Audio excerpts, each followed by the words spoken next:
नमस्कार, स्वागत आहे आपल्या सर्वांचं आपल्या SK एज्युकेशन या ऑनलाईन लर्निंग प्लॅटफॉर्मवर आणि आपल्या TCS IBPS पॅटर्ननुसार इंग्लिश लाईव्ह बॅचमध्ये.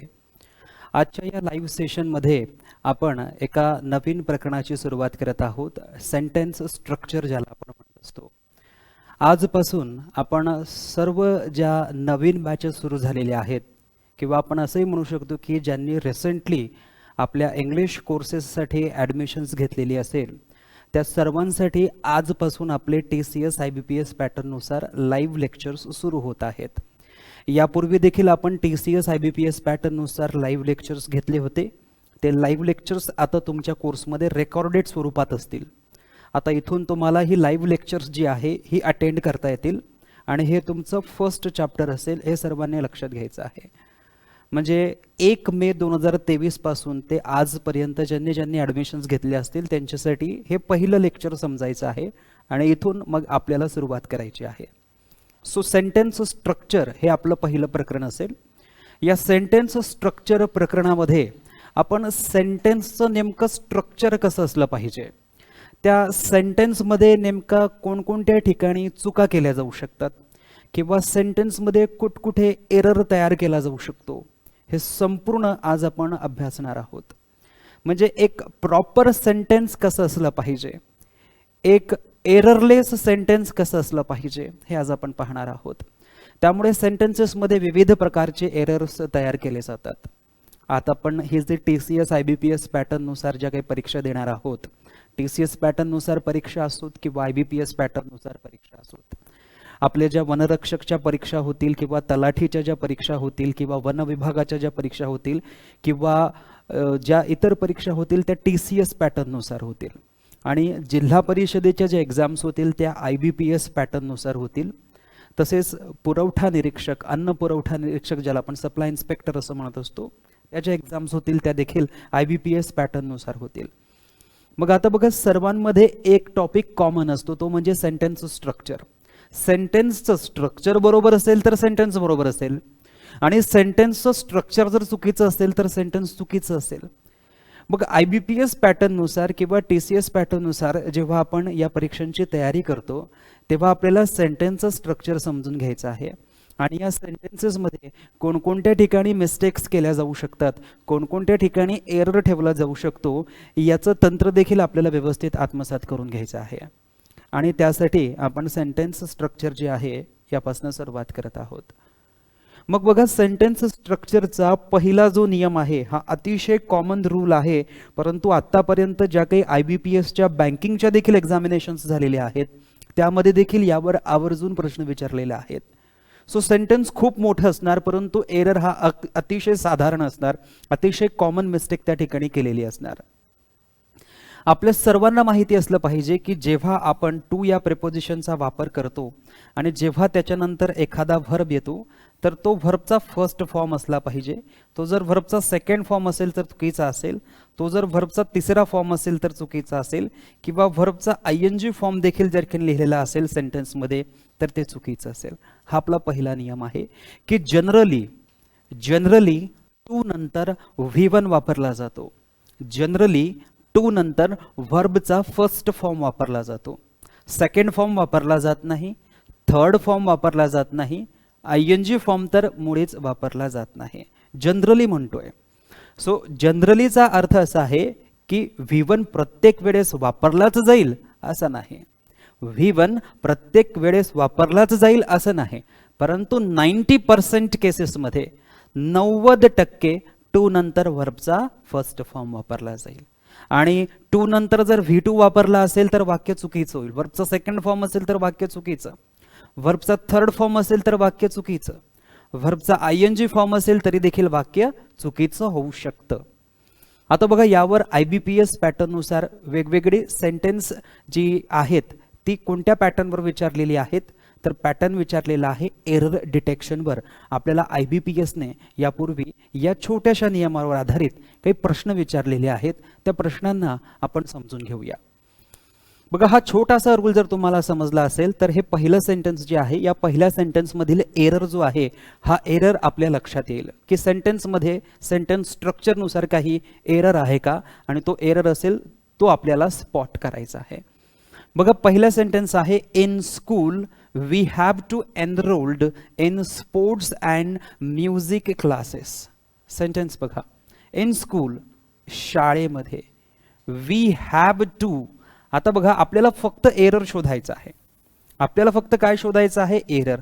बघा इथे आहे टू आणि हा जो एनरोल्ड आहे हा एनरोल्ड वर्बचा सेकंड फॉर्म आहे. हा एनरोल्ड जो आहे हा वर्बचा सेकंड फॉर्म आहे. आणि आत्ताच मी तुम्हाला सांगितलं की टू नंतर वर्बचा सेकंड फॉर्म जो असेल तो कसा असेल? चुकीचा असेल. म्हणजे आपल्या लक्षात येते की या ठिकाणी आपला जो एरर आहे तो एरर कोणत्या ठिकाणी तयार करण्यात आलेला आहे? बघा एरर 2 + V1 मध्ये करण्यात आलेला आहे. बघा या ठिकाणी आपला हा जो एरर आहे आपल्याला पाहायला मिळतोय की 2 नंतर या ठिकाणी काय वापरलेला आहे? V2 वापरलेला आहे आणि हे पूर्णतः कसं असणार आहे? चुकीचं असणार आहे. ओके, सो छोटासा नियम आहे. तुम्ही म्हणणार हे फार बेसिक आहे, परंतु जेव्हा सेंटेन्स खूप लांबलचक येणार आणि त्यामध्ये अशा पद्धतीचा एरर केला जाणार तर तुम्हाला एरर स्पॉट करायचा आहे. जेव्हा मी तुम्हाला प्रत्येक गोष्ट जेव्हा उलगडून सांगणार तेव्हा ती तुम्हाला 100% सोपीच वाटणार आहे. त्यामुळे असं कोणी म्हणू नये की हे फार सोपं आहे. सुरुवातीचं लेक्चर आहे, सेंटेन्स स्ट्रक्चर आपण शिकतोय, त्यामुळे अगदी प्रायमरी बेसिक रूल्स पासूनच आपण स्टार्ट करणार. त्यानंतर ॲडव्हान्स सेंटेन्सेस येतीलच, तेव्हा तुम्हाला ॲडव्हान्स पॉईंटही समजून सांगणार आहे. पुढचं सेंटेन्स बघा, the company's decision to issued bonus shares clearly indicates the management's confidence about the future. बघा 3 लाईनचं सेंटेन्स आहे आणि सेंटेन्स वाचायला पण खूप मोठं आहे. बघा द कंपनीज डिसिजन, जो कंपनीचा निर्णय आहे तो, टू इश्यूड बोनस शेअर, की बोनस शेअर जो आहे तो इश्यू करायचा की नाही, क्लिअरली इंडिकेट्स, याच्यातनं क्लिअरली इंडिकेट होत आहे, क्लिअरली कळतंय की मॅनेजमेंटचा जो कॉन्फिडन्स आहे अबाउट द फ्युचर तो खूप हाय आहे. आता बघा सेंटेन्स कितीही मोठं असलं तरी त्यामध्ये आपल्याला 2 + V1 दिलेला आहे की नाही ते बघायचं आहे. हा 2 नंतर इश्यूड जो आहे, हा 2 नंतर इश्यूड जो आहे हा V2 आहे आणि 2 नंतर V2 चा वापर केला जात नाही, म्हणजे या सेंटेन्सची मिस्टेक ही आहे. सो हे पूर्णतः चुकीचं होईल. सो आपल्याला ए ऑप्शन मार्क करावं लागेल. आपल्याला ए हे ऑप्शन मार्क करावं लागेल. कळतंय सर्वांना? बघा 2 + V1 जो आहे हा 99% सेंटेन्सेसमध्ये वापरला जातो. 99% आपल्या सेंटेन्सेसमध्ये काय वापरला जातो? 2 + V1 वापरला जातो. कळतंय सर्वांना? आता बघा पुढचं sentence, the chairman of a large public sector banks met with senior RBI officials to giving their suggestions about implementing the new policy. Sentence बघा 3 लाईनचं सेंटेन्स आहे, परंतु एरर अतिशय बेसिक आहे, कॉमन आहे, मिस्टेक कॉमन आहे. द चेअरमॅन, एकापेक्षा जास्त चेअरमॅन आहेत, इथे मेन म्हटलेलं आहे. इथे एक चेअरमॅन नाहीये, अनेक चेअरमॅन आहेत. Of all large public sector banks, की ज्या मोठमोठ्या पब्लिक सेक्टर्सच्या बँक्स आहेत त्यांचे जे चेअरमॅन एकापेक्षा जास्त, म्हणजे एक बँक तिचा चेअरमॅन, दुसरा बँक तिचे चेअरमॅन, असे अनेक चेअरमॅन अनेक बँकेचे मेट भेटले विथ कुणासोबत? Senior RBI officials, reserve bank of इंडियाचे जे सिनियर अधिकारी आहे त्यांना भेटले. टू गिव्हिंग देअर सजेशन, त्यांचे सजेशन्स देण्यासाठी भेटले. About implementing the new policy, नवीन पॉलिसी इम्प्लिमेंट करण्याबद्दल नवीन सजेशन देण्यासाठी ते भेटले. सो बघा सेंटेन्स तर फार मोठा आहे आणि अनेक ठिकाणी आपल्याला अनेक एरर दिसू शकतात, परंतु यामध्ये एकच एरर आहे आणि तो म्हणजे टू गिव्हिंग. आणि तो म्हणजे काय आहे? टू गिव्हिंग हा एरर आहे. की टू नंतर आपण जनरली काय वापरतो? 2 नंतर जनरली आपण वर्बचा फर्स्ट फॉर्म वापरतो. 2 नंतर जनरली आपण वर्बचा फर्स्ट फॉर्म वापरतो. या ठिकाणी काय वापरलेला आहे? 2 + ING वापरलेला आहे. सो हे मूळतः चुकीचं आहे. काही ठराविक व्हर्ब्स असतील, काही ठराविक व्हर्ब्स असतील किंवा फ्रेजेस असतील की ज्यांच्यासोबत आपण ING वापरू शकतो, VING वापरू शकतो. सो या ठिकाणी आपल्याला जो एरर स्पॉट करायचा आहे तो ऑप्शन सी मध्ये स्पॉट करायचा आहे.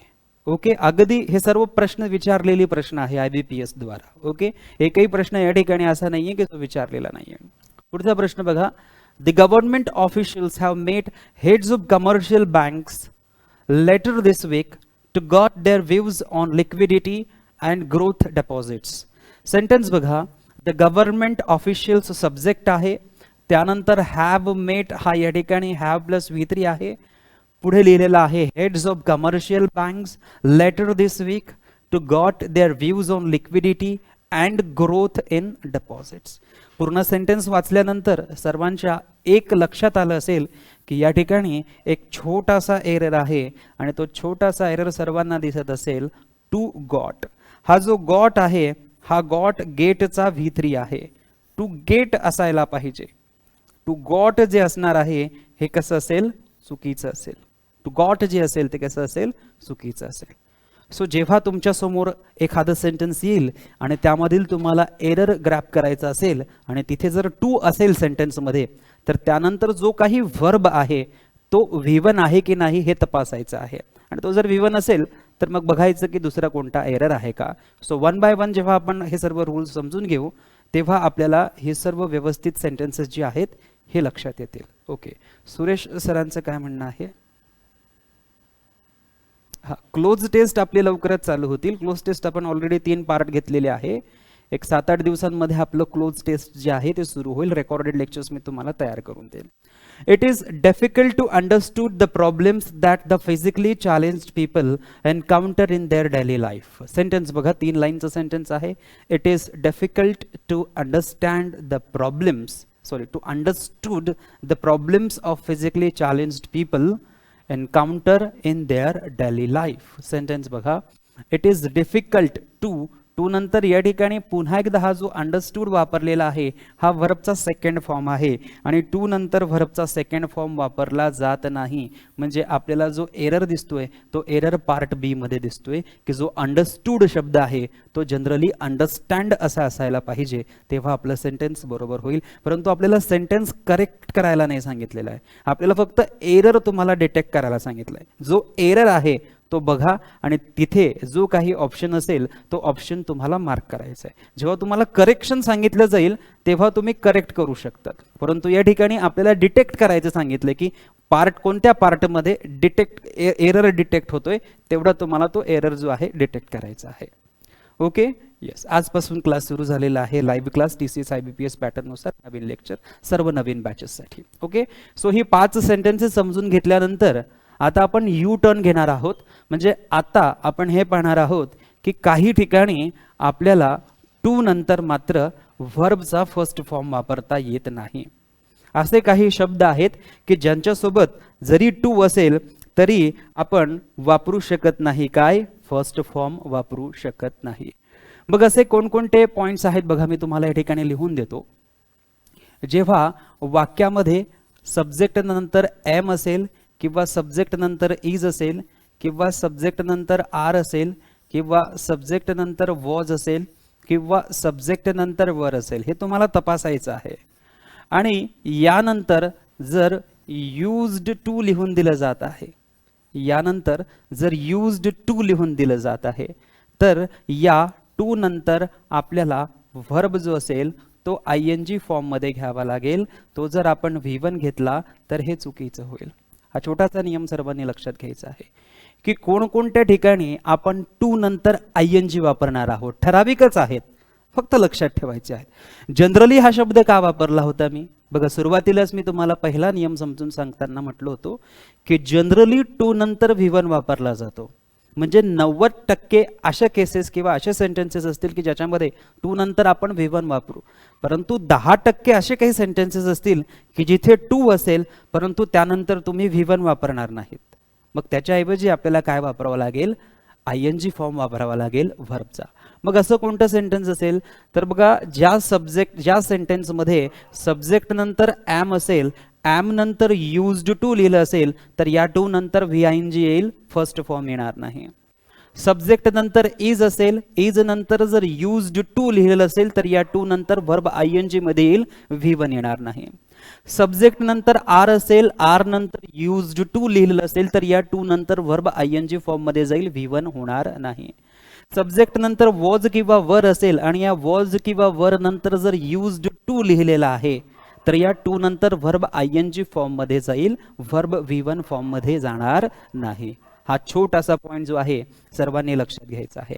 आता बघा दुसरा पॉईंट सर्वांनी लक्षात घ्यायचा आहे की जर सब्जेक्ट नंतर गेट लिहिलेलं असेल किंवा गॉट लिहिलेलं असेल किंवा कोणत्याही व्हर्ब सोबत गॉट लिहिलेलं असेल आणि त्यानंतर जर युज्ड टू लिहिलेलं असेल तर या टू नंतर आपल्याला व्हर्ब आयएनजी फॉर्म मध्ये यूज करावा लागतो, व्हर्ब फर्स्ट फॉर्म मध्ये यूज करावा लागत नाही. जर सब्जेक्ट नंतर गेट असेल, सब्जेक्ट नंतर गेट्स असेल, सब्जेक्ट नंतर गॉट असेल, सब्जेक्ट नंतर कोणताही टेन्स वापरून गेटिंग किंवा गॉट केलेलं असेल, त्या परिस्थितीत देखील जर त्यानंतर युज्ड टू हा शब्द दिसतोय, जर युज्ड टू हा शब्द दिसतोय तर आपल्याला व्हर्बचा आयएनजी फॉर्म वापरायचा आहे, व्हर्बचा फर्स्ट फॉर्म वापरायचा नसतो. दोन वेगवेगळ्या कंडिशन्स आहेत. इकडे सब्जेक्ट नंतर एमेजार वॉजवेअर आणि यूज टू असेल तर टू नंतर व्हर्ब आयएनजी, सब्जेक्ट नंतर गेट असेल, गॉट असेल, गेट्स असेल, गेटिंग असेल तर त्यानंतर आपण यूज टू लिहिल्यानंतर टू नंतर व्हर्ब आयएनजी फॉर्म मध्ये जाईल, V1 फॉर्म मध्ये येणार नाही. परंतु एक हा सुद्धा पॉइंट सर्वांनी लक्षात घ्यायचा आहे की जर सब्जेक्ट नंतर फक्त युज्ड टू असेल, जर सब्जेक्ट नंतर फक्त युज्ड टू असेल तर या टू नंतर V1च येईल, VING येणार नाही. बघा तीन वेगवेगळे पॉइंट्स मी तुम्हाला सांगितलेले आहे. अतिशय सोपं आहे, फक्त कॉन्सन्ट्रेशन तुमचं ब्रेक नाही व्हायला पाहिजे. सब्जेक्ट नंतर am, is, are, was, were, used to असेल तर टू नंतर ING, V1 येणार नाही.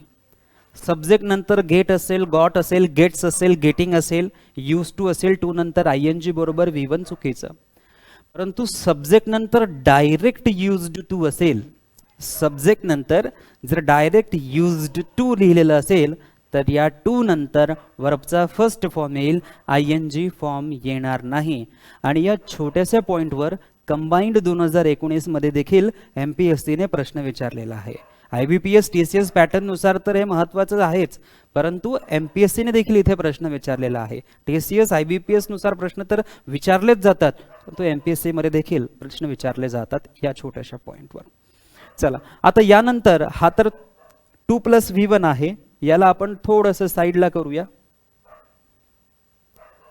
आता आणखी आपण तिसरा पॉइंट जो आहे तो समजून घेऊया की आणखी कोणत्या वेळेस आपण टू नंतर ING फॉर्म वापरतो. जेव्हा सब्जेक्ट नंतर ॲडिक्टेड टू असं लिहिलेलं असेल, जेव्हा सब्जेक्ट नंतर ॲडिक्टेड टू असं लिहिलेलं असेल किंवा सब्जेक्ट नंतर विथ, विव, टू असं लिहिलेलं असेल किंवा लुक फॉरवर्ड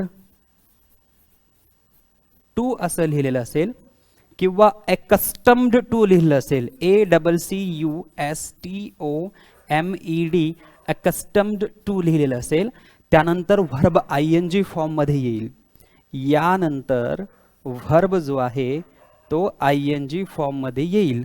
V1 जर घेतला चुकीचा, V2 जर घेतला चुकीचा, V3 जर घेतला चुकीचा. बघा छोटे छोटे पॉइंट्स आहेत की ॲडिक्टेड नंतर टू आहे. ॲडिक्टेड टू म्हणतो की एखाद्या व्यक्तीला एखाद्या गोष्टीचं व्यसन जडलेलं आहे, तर आपण त्याला म्हणतो की he is addicted to, he is addicted to. तर हा जो टू आहे या टू नंतर व्हर्बचा ING फॉर्म घ्यायचा आहे.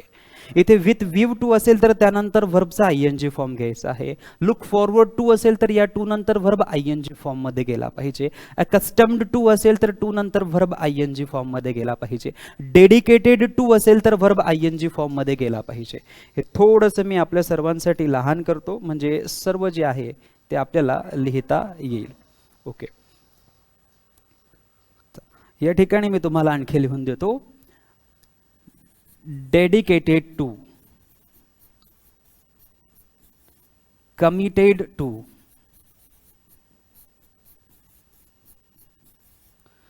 Confessed to. यानंतर देखील व्हर्ब ING फॉर्म मध्ये वापरला जातो. व्हर्ब V1 फॉर्म मध्ये घेतला तर चुकीचं होईल. सो सर्वांनी व्यवस्थित लिहून घ्यायचं आहे की सब्जेक्ट नंतर एमेजार वॉजवेअर आणि यूज टू असेल तर त्या टू नंतर आयएनजी फॉर्म येईल. सब्जेक्ट नंतर गेट असेल, गॉट असेल, गेट्स असेल, इज गेटिंग, आर गेटिंग वगैरे असेल तर त्यानंतर यूज टू असेल तर टू नंतर वर्ब आयएनजी फॉर्म मध्ये येईल. सब्जेक्ट नंतर ॲडिक्टेड टू लिहिलेलं असेल, विथ व्ह्यू टू लिहिलेलं असेल, लुक फॉरवर्ड टू लिहिलेलं असेल किंवा डेडिकेटेड टू लिहिलेलं असेल, कन्फेस टू लिहिलेलं असेल, कमिटेड टू लिहिलेलं असेल, अकस्टम टू लिहिलेलं असेल तर त्यानंतर देखील वर्ब आयएनजी फॉर्म मध्ये जायला पाहिजे. तिथे जर वर्ब फर्स्ट फॉर्म मध्ये लिहिलेला असेल तर ते वाक्य आपलं चुकणार आहे.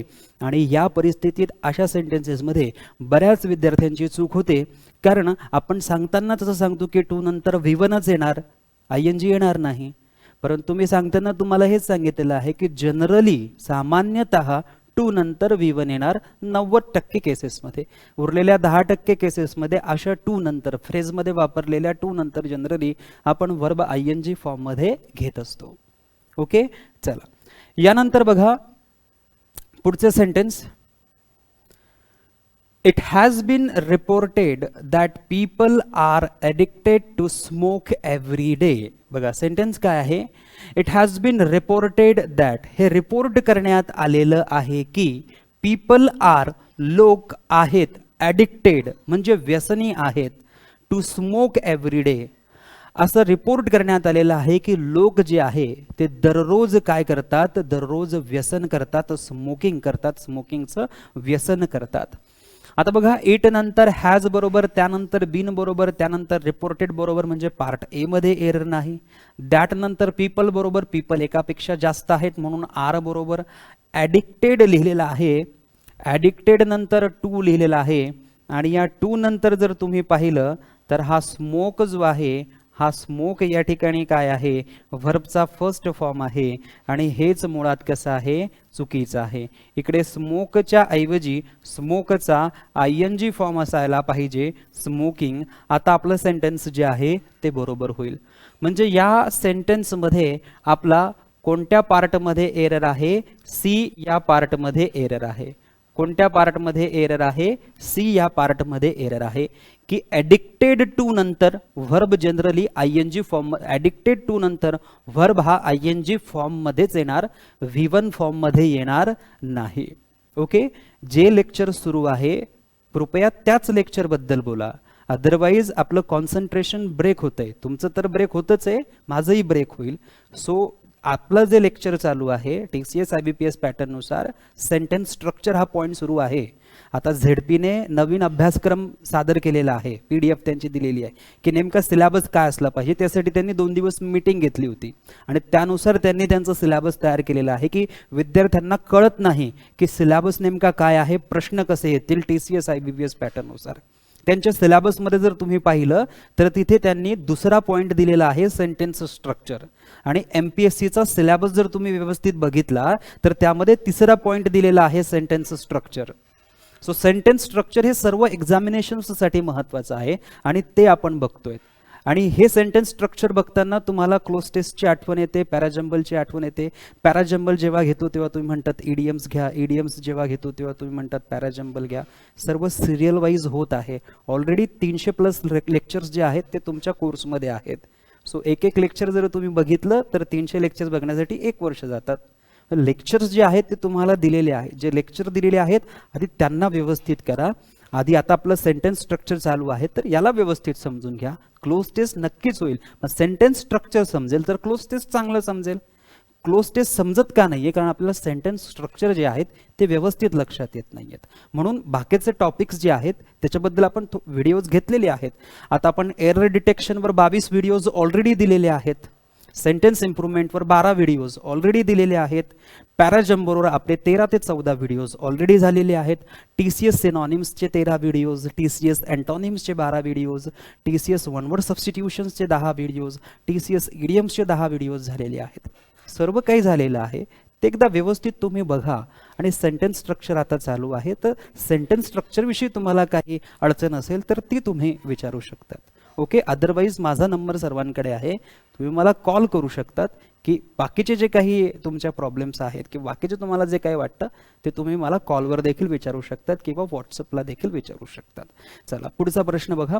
Reserve bank of India is looking forward to changing the repo rate, no error. Sentence बघा. Reserve bank of India RBI is looking forward to. बघा या ठिकाणी लुकिंग फॉरवर्ड दिलेला आहे. जेव्हा जेव्हा तुमच्या वाक्यामध्ये लुक फॉरवर्ड किंवा लुकिंग फॉरवर्ड किंवा लुक्ड फॉरवर्ड अशी शब्द किंवा ही फ्रेज तुम्हाला दिसेल तेव्हा तुम्हाला त्या ठिकाणी थोडं थांबून चेक करायचं आहे की लुक फॉरवर्ड टू नंतर ING फॉर्ममध्ये व्हर्ब आहे का. लुक फॉरवर्ड टू नंतर किंवा लुकिंग फॉरवर्ड टू नंतर किंवा लुक्ड फॉरवर्ड टू नंतर व्हर्ब ING फॉर्ममध्ये आहे का हे चेक करायचं आहे. मग बघा लुकिंग फॉरवर्ड टू नंतर या ठिकाणी चेंज जो व्हर्ब आहे हा ING फॉर्ममध्ये आहे. म्हणजे आपण म्हणू शकतो की या ठिकाणी हा व्हर्ब जो ING फॉर्ममध्ये आहे हा व्हर्ब ING फॉर्ममध्ये आहे आणि हे सेंटेन्स बरोबर आहे. परंतु हा नियम ज्यांना माहिती नसेल की लुक फॉरवर्ड टू नंतर ING येतो, ज्यांना हा नियम माहिती नसेल ते मागच्या नियमानुसार चालतील की लुक फॉरवर्ड टू आहे, टू नंतर V1 वापरला जातो, मग ते म्हणतील चेंजिंग चुकीचं आहे, चेंज करायला पाहिजे, मग ते ऑप्शन C या ठिकाणी लिहून येतील आणि त्यांचं उत्तर चुकेल. कारण लुक फॉरवर्ड टू नंतर जनरली व्हर्ब ING फॉर्ममध्ये येतो आणि तुम्ही जर V1 समजून राहिलात तर मग हे प्रश्न जे आहे हे तुमचं चुकणार आहे. सो या ठिकाणी आपलं करेक्ट आन्सर काय यायला पाहिजे, नो एरर यायला पाहिजे. कारण या सेंटेन्समध्ये एरर मूळ नाहीच आहे, कारण चेंजिंग हा ऑलरेडी बरोबर आहे, त्यामुळे चेंजिंगला चेंज करण्याची गरज नाही आहे. करते सर्वांना. बघा यानंतर घेऊया आपला पुढचा प्रश्न. The farmers of the village are used to commit suicide. बघा the farmers of the village हे आपल्या वाक्याचे काय आहेत, सब्जेक्ट आहे. The farmers of the village हे काय आहे, सब्जेक्ट आहे. यानंतर काय लिहिलेलं आहे, आर. यानंतर काय लिहिलेलं आहे, यूज्ड टू. म्हणजे आलं लक्षात, मी तुम्हाला लिहून दिलं होतं की सब्जेक्ट नंतर बघा एम लिहिलेलं असेल, इज लिहिलेलं असेल, आर लिहिलेलं असेल, वॉज लिहिलेलं असेल, वर लिहिलेलं असेल. यानंतर जर यूज्ड टू लिहिलेलं असेल तर या टू नंतर आपण व्हर्बचा ING फॉर्म वापरतो. V1 जर वापरला तर हे काय होईल, चुकीचं होईल. मग हे बघा हा आपला सब्जेक्ट आहे, त्यानंतर हा आर आहे, त्यानंतर हा यूज टू आहे. तर या टू नंतर हा जो कमिट आहे हा कमिट कोणत्या फॉर्ममध्ये असला पाहिजे, हा कमिट शब्द ING फॉर्ममध्ये असायला पाहिजे. म्हणजे आपण म्हणू शकतो की या ठिकाणी हा काय आहे, एरर आहे आणि हा एरर C मध्ये मिळतोय, म्हणून ऑप्शन C आपलं करेक्ट उत्तर होईल. कळतंय सर्वांना. सो महत्त्वाचे पॉइंट्स आहेत, सर्वांनी व्यवस्थित लक्षात घ्यायचं आहे की कोणत्या टू नंतर आपल्याला व्हर्ब ING फॉर्ममध्ये यूज करायचा आहे. पुढचं सेंटेन्स बघा. After the investigation the thief confessed to steal the purse at the station. After investigation म्हणजे चौकशी झाल्यानंतर द थीफ कन्फेस्ड चोराने कबुली दिली to steal the purse at the station की स्टेशनवर त्याने पर्स जी आहे ती चोरली होती. आता सेंटेन्स बघा. आफ्टर द इन्व्हेस्टिगेशन बरोबर आहे, द थीफ सब्जेक्ट आहे, त्यानंतर कन्फेस्ड हा शब्द आहे, कन्फेस्ड नंतर टू आहे. आत्ताच तुम्हाला सांगितलं, आत्ताच सर्वांना सांगितलं की कन्फेस्ड हा शब्द असेल किंवा कन्फेस्ड असेल, यानंतर जर टू असेल तर त्यानंतर व्हर्ब जो आहे तो ING फॉर्ममध्ये आला पाहिजे. जर V1 असेल तर तो चुकीचा असेल.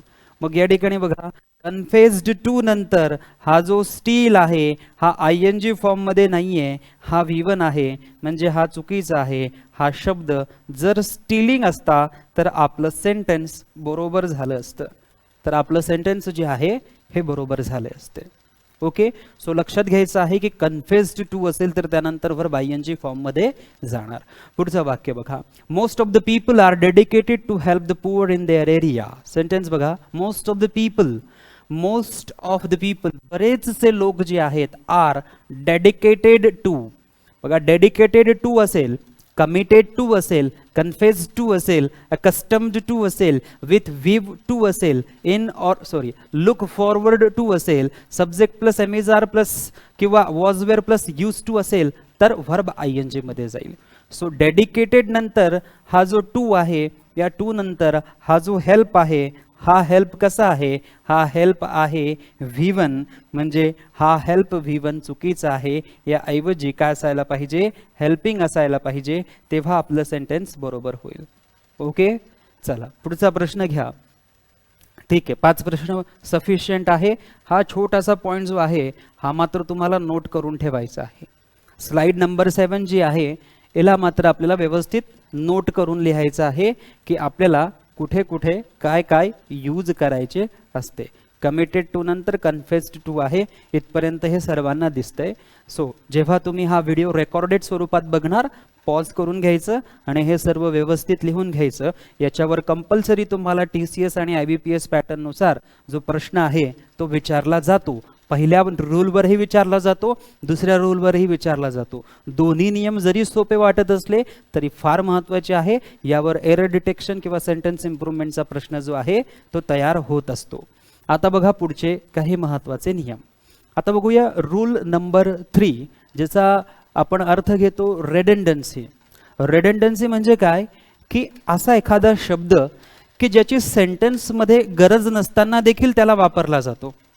सेंटेन्स जेव्हा आपण तयार करतो तेव्हा त्या सेंटेन्समध्ये आपण शब्दांचा जो गुंफण आहे ती करत असतो, परंतु शब्द लिहित असताना काही अननेसेसरी वर्ड्स जी आहेत ती देखील सेंटेन्समध्ये लिहिलेली असतात.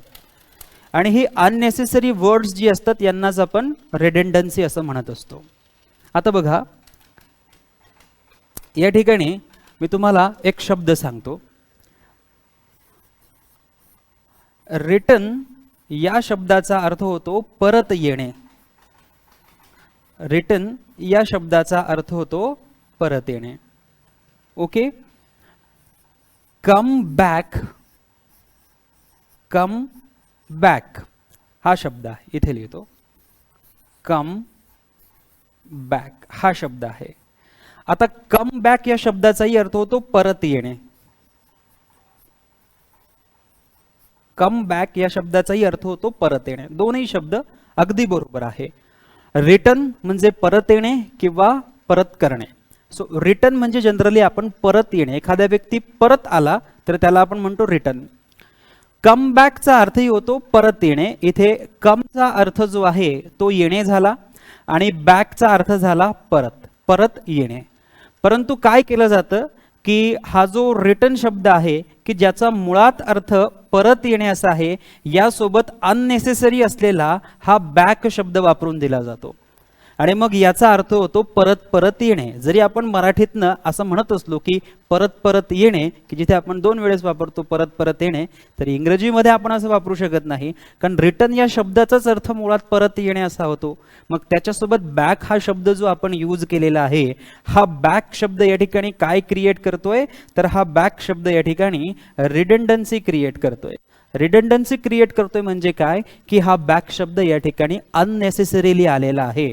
हा बॅक शब्द या ठिकाणी बिनकामाचा आहे. हा बॅक शब्द या ठिकाणी जाणून बुजून मुद्दाम वापरलेला गेलेला शब्द जो आहे हा चुकीचा आहे आणि हा सेंटेन्सला खराब करतोय. म्हणजे सेंटेन्सचा एरर जो असणार तो कोणता असणार, रिटर्न बॅक मध्ये बॅक हा शब्द चुकीचा असणार. एकतर तुम्ही रिटर्न हा शब्द काढून कम शब्द लिहून बॅक करा, कम बॅक, किंवा बॅक शब्द पूर्ण काढून तुम्ही रिटर्न हा शब्द लिहा, म्हणजे तुमचं उत्तर बरोबर होईल. परंतु आपल्याला जनरली करेक्शन विचारलं जात नाही की काय बरोबर असेल. आपल्याला सेंटेन्स पाहिल्यानंतर फक्त ओळखायचं आहे की काय एरर आहे. मग अशा प्रकारे आपला सेंटेन्सेसमध्ये एरर जो आहे तो तयार करून दिला जातो. रिटर्नचा अर्थ मुळात परत येणे. या एका शब्दातच हे मराठीचे 2 शब्द आहे आणि या 2 शब्दात हे मराठीचे 2 शब्द आहे. तरी या शब्दासोबत हा बॅक वापरून सेंटेन्समध्ये शब्दांची रिडंडन्सी क्रिएट केली जाते. म्हणजे अननेसेसरी शब्दांचा वापर सेंटेन्समध्ये जेव्हा केला जातो त्याला आपण रिडंडन्सी म्हणत असतो आणि हे सेंटेन्स जे आहेत ते सेंटेन्सला खराब करत असतात, चुकवत असतात. मग बघा पहिला sentence, everyone shocked when he return back from the USA yester night. प्रत्येक जण आश्चर्यचकित झाला जेव्हा तो USA वरून काल रात्री परत आला. सेंटेन्स वाचताना तर आपल्याला वाटत नाही की काही एरर आहे, परंतु सेंटेन्स रीड करताना आपल्याला वर्ड बाय वर्ड रीड करायचं आहे जेव्हा सेंटेन्समध्ये तुम्हाला एरर शोधायचा आहे. सो बघा एव्हरीवन नंतर शॉक्ड V2 बरोबर आहे हे बघायचं आहे, वेन बरोबर आहे, त्यानंतर ही बरोबर आहे, त्यानंतर रिटर्न V2 आहे, परंतु रिटर्न नंतर हा जो बॅक शब्द आहे हा बॅक शब्द रिटर्न सोबत काय करतोय, एक रिडंडन्सी क्रिएट करतोय. सो हा बॅक शब्द इथून रिमूव्ह करायचा म्हणजे आपलं सेंटेन्स बरोबर होईल. आणि हा बॅक शब्द या ठिकाणी चुकीचा आहे हे तुम्हाला समजून घ्यायचं आहे. सो सेंटेन्स जेव्हा आपण रीड करतो तेव्हा ते वर्ड बाय वर्ड रीड करा, जेणेकरून तुमच्या एरर जो आहे तो प्रॉपर लक्षात येईल. आणि जर तुम्ही फास्ट सेंटेन्स रीड केलं तर मग एरर जो आहे तो लवकर आपल्याला कॅच करता येत नसतो. ओके, चला यानंतर बघा, the office will open tomorrow at 9 AM in the morning. आता बघा, द ऑफिस विल ओपन, जे ऑफिस आहे, जे कार्यालय आहे ते ओपन होईल, विल ओपन टुमारो, उद्याच्या दिवशी, ॲट 9 AM. सो ऑफिस जे आहे ते उद्याच्या दिवशी सकाळी 9 वाजता ओपन होईल असं या सेंटेन्सचा अर्थ आहे. आता बघा या सेंटेन्समध्ये नेमकी रिडंडन्सी कुठे आहे. जर यांनी इथे 9 लिहून त्याच्यासमोर A.M. अँटीमेरिडियन जर ऑलरेडी लिहून दिलेला आहे, या AM चा अर्थच मुळात काय होतो, सकाळ. इथे 9 आहे म्हणजे AM लिहिलेला आहे म्हणजे हे सकाळचे 9 आहेत, सकाळचे 9 वाजलेले आहेत. So A.M. जर ऑलरेडी लिहिलेला आहे तर याचा अर्थच होतो की मॉर्निंग मध्ये 9 वाजता. याचा मुळात अर्थच होतो मॉर्निंग मध्ये 9 वाजता. मग पुढे इन द मॉर्निंग ही जी फ्रेज आहे ही फ्रेज कशी आहे, अननेसेसरी आहे, बिनकामाची आहे. याची इथे मुळात काहीच गरज नाही. म्हणजे हे इन द मॉर्निंग जे आहे हे इन द मॉर्निंग या ठिकाणी लिहिणं अननेसेसरी आहे, बिनकामाचं आहे, महत्त्वाचं नाहीये, मुद्दाम ते लिहिलं गेलेलं आहे जे चुकीचं आहे, ज्याची तिथे काहीच गरज नाहीये सेंटेन्समध्ये.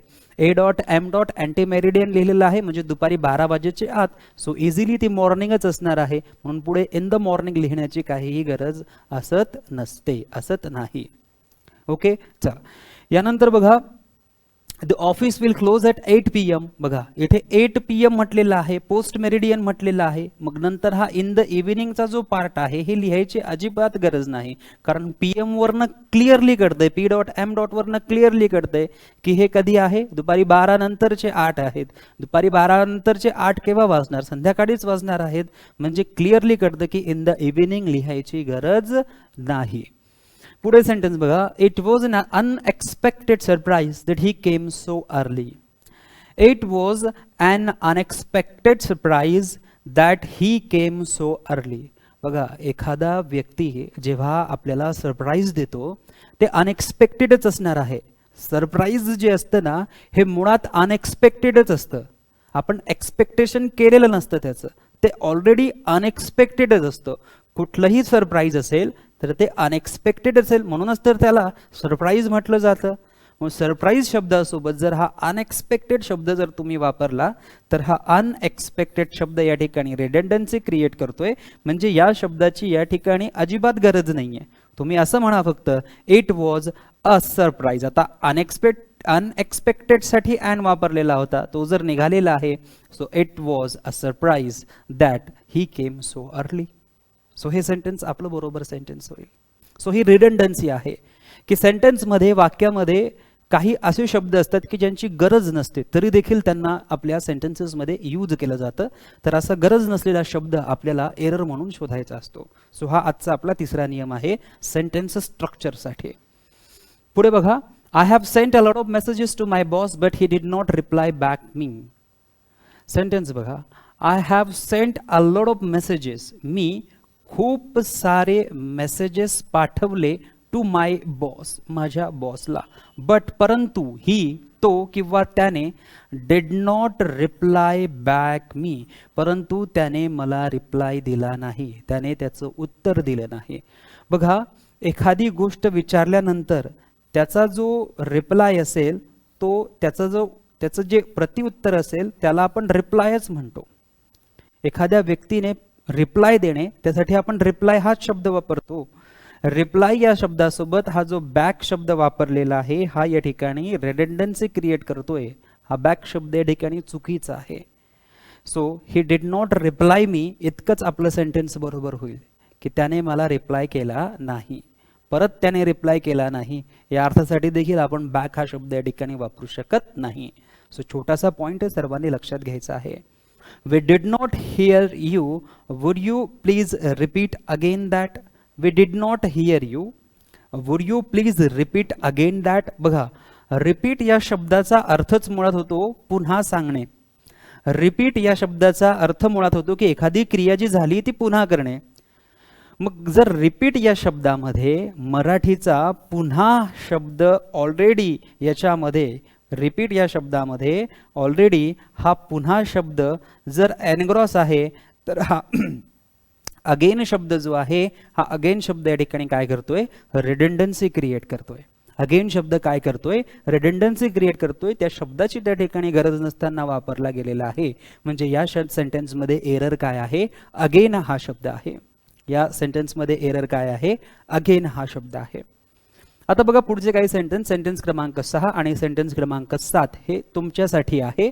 या सेंटेन्सेसमध्ये पहिल्या सेंटेन्समध्ये असा कोणता शब्द आहे की जो रिडंडन्सी क्रिएट करतो, आणि दुसऱ्या सेंटेन्समध्ये कोणता शब्द आहे की जो रिडंडन्सी क्रिएट करतो. थोडक्यात सांगायचं म्हटलं, या दोन सेंटेन्सेसमध्ये असे कोणते दोन शब्द आहेत प्रत्येकी की जे या सेंटेन्सेसमध्ये असायला नको होते, आणि ते या सेंटेन्सेसमध्ये आल्याने रिडंडन्सी क्रिएट झालेली आहे, आणि ते शब्द चुकीचे आहेत. ओळखा आणि कमेंट बॉक्समध्ये टाईप करा.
चला, उत्तर यायला सुरुवात झालेली आहे. चला बघूया. After 3 hours they came to final decision that they will not be able to sign the agreement. Sentence बघा, आफ्टर 3 hours 3 तासानंतर they came to final decision that they will not be able to sign the agreement. या sentence मध्ये बघा, हा जो decision शब्द आहे, हा जो डिसिजन शब्द आहे, हा मुळात काय असतो, निर्णय असतो. डिसिजन काय आहे, निर्णय आहे. त्यामुळे असा कोणताच डिसिजन नाही की जो फायनल असेल. सो फायनल म्हणजे आपण काय म्हणतो की जो डिसिजन असतो तो मुळातच कसा असतो, फायनल असतो. जो डिसिजन असतो तो मुळातच कसा मानला जातो, फायनल मानला जातो. आणि म्हणून डिसिजन या शब्दासोबत फायनल हा शब्द काय क्रिएट करतोय, रिडंडन्सी क्रिएट करतोय. सेंटेन्स कसं असायला पाहिजे होतं, after 3 hours they came to decision that they will not be able to sign the agreement. So final decision असं जर दिलेलं असेल तर ते चुकीचं होईल. फायनल कन्क्ल्युजन लिहिलेलं असेल ते देखील चुकीचं होईल. फायनल वर्डिक्ट म्हटलेलं असेल ते देखील चुकीचं होईल. फायनल रिझल्ट म्हटलेलं असेल ते देखील चुकीचं होईल. कारण रिझल्ट मुळातच फायनल असतो, डिसिजन मुळातच फायनल असते, रिझल्ट मुळातच फायनल असतो, वर्डिक्ट निकाल मुळात फायनलच असतो. त्यामुळे त्यासोबत फायनल किंवा फायनल हा शब्द यूज करता येत नाही. Police department checked his past record and prepared the chargesheet. Police डिपार्टमेंटने त्याचं पास्ट रेकॉर्ड जे आहे ते चेक केलं आणि त्यानुसार चार्जशीट जी आहे ती तयार केली, प्रिपेअर केली. सेंटेन्स बघा, police department check his past records. बघा, रेकॉर्ड्स जे आहेत ते मुळातच पास्ट असतात. जे रेकॉर्ड्स असतं ना ते मुळातच आपली पास्ट सांगितलेलं असतं. त्यामध्ये एखाद्या व्यक्तीचं सांगितलं की यांचं रेकॉर्ड चेक करा. रेकॉर्ड चेक करा म्हणजे काय, त्यांच्या पास्टमध्ये त्यांनी जे काही केलेलं असेल ते चेक करा. म्हणजे रेकॉर्ड हे मुळातच पास्ट असेल. म्हणून रेकॉर्ड या शब्दासोबत जर पास्ट हा शब्द वापरला तर पास्ट हा शब्द काय करतो, रिडंडन्सी क्रिएट करतो. म्हणजे पास्ट शब्द या वाक्यामध्ये कसा आहे, चुकीचा आहे. ओके, चला यानंतर बघा पुढची काही sentences. They have sed that the final conclusion will be derived after 2 days. Conclusion, एखाद्या व्यक्ती एखाद्या कन्क्ल्युजन पर्यंत आलेला आहे, एखाद्या व्यक्तीने एखादा निष्कर्ष काढलेला आहे म्हणजे ते फायनलच आहे. त्यामुळे त्यासोबत फायनल हा शब्द जर तुम्ही वापरला तर हे काय करणार आहे, हे रिडंडन्सी क्रिएट करणार आहे. फायनल शब्द काय करेल, रिडंडन्सी क्रिएट करेल. फायनल शब्द काय करतो, रिडंडन्सी क्रिएट करतो. म्हणजे हा फायनल शब्द जो आहे हा या ठिकाणी चुकीचा आहे. पुढचं सेंटेन्स बघा. Rohan started new beginning after the loss in his business. एखाद्या व्यक्तीने जर सुरुवात केलेली आहे, एखाद्या व्यक्तीने जर सुरुवात केलेली आहे तर ती सुरुवात मुळातच नवीन असते. त्यामुळे बिगिनिंगच्या आधी न्यू हा शब्द मुळात वापरलाच जात नाही किंवा स्टार्टिंगच्या आधी न्यू हा शब्द वापरलाच जात नाही. रिडंडन्सी क्रिएट करतो म्हणून न्यू हा शब्द बिगिनिंग सोबत, स्टार्टिंग सोबत, इनिशिएट सोबत वापरला जात नाही. जर वापरला जात असेल तर तो चुकीचा होईल. ओके, न्यू शब्द जो आहे तो या ठिकाणी रिडंडन्सी क्रिएट करतोय. बिगिनिंग शब्द रिडंडन्सी क्रिएट करत नाही. न्यू हा शब्द बिगिनिंग सोबत असेल तर न्यू हा शब्द अननेसेसरी आहे. पुढचं सेंटेन्स बघा. Final verdict will be given by जजेस on January 26, 2025. Final verdict, verdict म्हणजे काय, निकाल. वर्डिक्ट म्हणजे काय, अत्यंत महत्त्वपूर्ण जो निकाल असतो त्याला आपण वर्डिक्ट असं म्हणत असतो. आणि निकाल हा मुळातच फायनल असतो. निकाल हा मुळातच कसा असतो, फायनल दिलेला असतो. त्यामुळे हा फायनल वर्डिक्ट असं जर म्हटलं तर फायनल शब्द काय आहे, रिडंडन्सी क्रिएट करतोय म्हणून फायनल शब्द या वाक्याचा चुकीचा शब्द आहे. त्यानंतर बघा. Have you not met my cousin brother who came yesterday here. Have you not met my cousin brother. बघा, कझन या शब्दासोबत कधीच ब्रदर किंवा सिस्टर ही शब्द वापरली जात नाही. कझिन सोबत कधीच ब्रदर किंवा सिस्टर वापरली जात नाही. फक्त म्हटलं जातं कझन. फक्त काय म्हटलं जातं, कझन. आणि तो जर व्यक्ती असेल म्हणजे मेल असेल तर ही इज माय कझन असं म्हणायचं. फिमेल जर असेल तर शी इज माय कझन असं म्हणायचं. पण तू कझन नंतर ब्रदर वापरला, कझन नंतर सिस्टर वापरला तर ब्रदर आणि सिस्टर ही शब्द काय करतात, रिडंडन्सी क्रिएट करतात आणि म्हणून ही शब्द यासोबत वापरायची नसतात. सो आज अत्यंत महत्त्वाचे असे 3 नियम जे आहेत सेंटेन्स स्ट्रक्चरचे, जे आपण पाहिलेले आहेत की ज्यावर TCS IBPS पॅटर्ननुसार परीक्षांमध्ये प्रश्न विचारले जातात. इवन MPSC परीक्षांमध्ये देखील या छोट्या पॉईंट्सवर प्रश्न विचारले जातात. अजून आपली ही सेंटेन्स स्ट्रक्चरची सुरुवात आहे. जसजसं आपण पुढे जाऊ तसतसे आपले हे नियम जे आहेत अधिकाधिक ॲडव्हान्स होत जातील. परंतु लक्षात ठेवा, आपल्याला जी प्रश्न विचारले जातात ती फार बेसिक नियमांवर विचारले जातात. सेंटेन्स तर खूप मोठं असेल परंतु त्यामध्ये एरर जो केलेला असेल तो अत्यंत साधारण कॉमन किंवा बेसिक एरर ज्याला आपण म्हणतो तो असतो. म्हणून या ठिकाणी भेदभाव करायचा नाही की ॲडव्हान्स नियम जे आहेत ते महत्त्वाचे आहेत आणि बेसिक नियम जे आहेत ते महत्त्वाचे नाहीत. जास्त करून प्रश्न बेसिक नियमांवरच विचारलेले आहेत. त्यामुळे आपली जी सुरुवात आहे ती आपल्याला बॉटमपासूनच करायची आहे आणि एक एक स्टेप आपल्याला पुढे जात जात अशा प्रकारे आपल्याला ॲडव्हान्स नियम जे आहेत, ॲडव्हान्स कन्सेप्ट्स जे आहेत ते देखील समजून घ्यायचे आहेत. सो आजच्या लेक्चरमध्ये आपण इथेच थांबतोय. उद्याच्या दिवशी दुपारी 2 वाजता आपल्या या लेक्चरमध्ये आपण पुन्हा भेटूया. तोपर्यंत हे लेक्चर रेकॉर्डेड झाल्यानंतरही तुम्ही कितीही वेळेस रिवाईज करू शकतात. जवळपास हे लेक्चर 3:30 पावणे 4 पर्यंत लाईव्ह क्लासेस या टॅबमध्ये रेकॉर्ड झालेलं असेल. तुम्ही ॲप ओपन केल्यानंतर कोर्समध्ये गेल्यानंतर वर तुम्हाला 3 ऑप्शन्स दिसतील. पहिलं ऑप्शन दिसेल ओव्हरव्ह्यू, दुसरं ऑप्शन दिसेल कंटेंट आणि तिसरं ऑप्शन दिसेल लाईव्ह क्लासेस. तर त्या लाईव्ह क्लासेसच्या टॅबवर तुम्ही क्लिक केल्यानंतर हे लेक्चर तुम्हाला जवळपास 1 तासानंतर रेकॉर्डेड फॉर्मॅटमध्ये पाहता येईल. मग तुम्ही तिथे या लेक्चरचा स्पीड वाढवून देखील हे लेक्चर पाहू शकतात आणि जे काही तुम्हाला मी लिहायला सांगितलं तिथे तुम्ही पॉज करून तुमचे जे नोट्स आहे ते देखील तुम्ही काढू शकतात. कमीत कमी एक व्हिडिओ एक वेळेस रिवाईज होणं फार गरजेचं आहे, त्यामुळे ते तुमच्या लक्षात राहील. सो आजच्या लेक्चरमध्ये आपण इथेच थांबतोय. Thank you so much. Take care. Bye bye. जय हिंद, जय भारत.